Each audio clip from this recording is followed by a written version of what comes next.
Oh, hi Devirians, just a second, I have to order my dinner.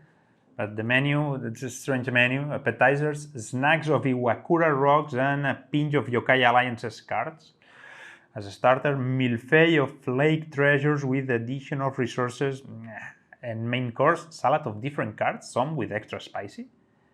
What kind of restaurant is this? Where are we? We're back to the Kemushi saga. We are back to a mystical forest full of spirits. Yeah, this is Bitoku Resutoran. Bitoku Resutoran is the first expansion for Bitoku, the classic game designed by Herman Millan with art, beautiful art by Edu Weiss. And well, this is an expansion that introduces 3 menus or 3 modules to the base game, just to give some extra things to the base game, which actually was a round and closed game. But you will have a little bit more interaction. Let's take a look to those modules, okay, and see just a little bit how they work. Okay, once you open the box, you will find, as always, the rulebook. That's a small one in English and in Spanish.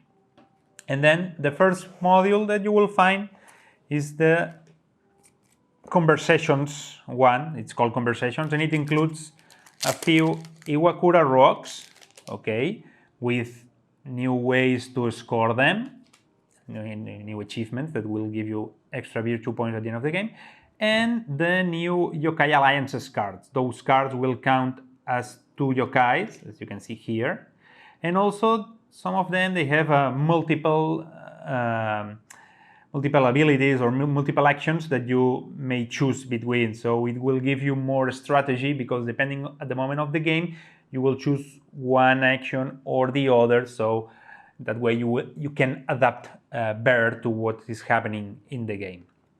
So that was the first one. The second one is the Kodama one. It introduces new lake treasures tracks, as you can see here. The golden ones, the white ones, and the black ones. Those modules can be, those tracks can be introduced with some of the base game. Actually, we recommend to not introduce more than 2 of the same color, and try to keep at least 1 of the base game. And for your first games, we recommend to take 1 of each color and keep 2 from the base game. But as always, you know how hungry you are for new experiences, so choose the one you prefer, do wherever you want, okay? And those were our recommendations. Here you will have different things. With the golden ones, those tracks won't give you virtue points at the end of the game, depending of the relative position of your Kodama in the track, but instead, if your Kodama reaches the space with the green tick, you will obtain virtue points at the end of the game, depending of different achievements, okay? With the with the white ones, sorry, it's pretty much the same. You don't have the virtue points at the end of the game because of the relative position, but every time you reach the space with the green tick, you will score immediately virtue points depending of those things here. And finally, the black ones, you will score at the end of the game because of the relative position of your Kodama, and also when you're passing through all those spaces, you will receive extra benefits such as resources or those, or moving in the pilgrims or so. Okay, the only thing that you must know is that with the black ones and the white ones, that you will receive different things in the path. You will receive those benefits just when you're moving forward. If by any circumstance you're pushing back one of your opponent's Kodama in this track, they won't, if it was here, they won't receive this one again. But if it was here and the Kodama was moved back, when the Kodama moves forward again, it may receive the benefit for a second time, okay? And finally, the last one is the one that is called Festival, and it includes a bunch of cards, okay, like those here. Those are in English. You have also the cards in Spanish, and also the board that you will place next to the game board to place the cards, and it shows you also how to acquire those cards.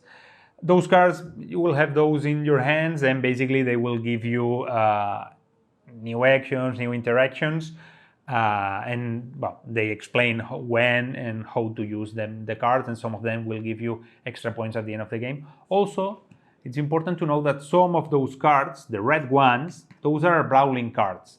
Okay, those cards give a lot of interaction and a lot of variability to the games, because with those you can piss off your opponents. Okay, you can use them to change something that they want to perform. So if you want to have everything under control and you don't want anything unpredictable, you can play this module without the red cards. Okay, you don't have to use them, but it gives some interaction that is always interesting. And finally, it is not a module, but is a cute thing. You have those stickers to upgrade your meeples. Okay, this way you can stick them to your meeples, and they will have a better look that matches perfectly both the art of the board and the different components. And basically, this is everything you will find in Bitoku Resutoran, an expansion that is a little bit more than expansion. It's actually a love letter for all Bitoku fans, and a must for all those who, like us, enjoy playing this beautiful world that Herman Millan created. We hope you enjoy it, and remember, keep playing. Bye.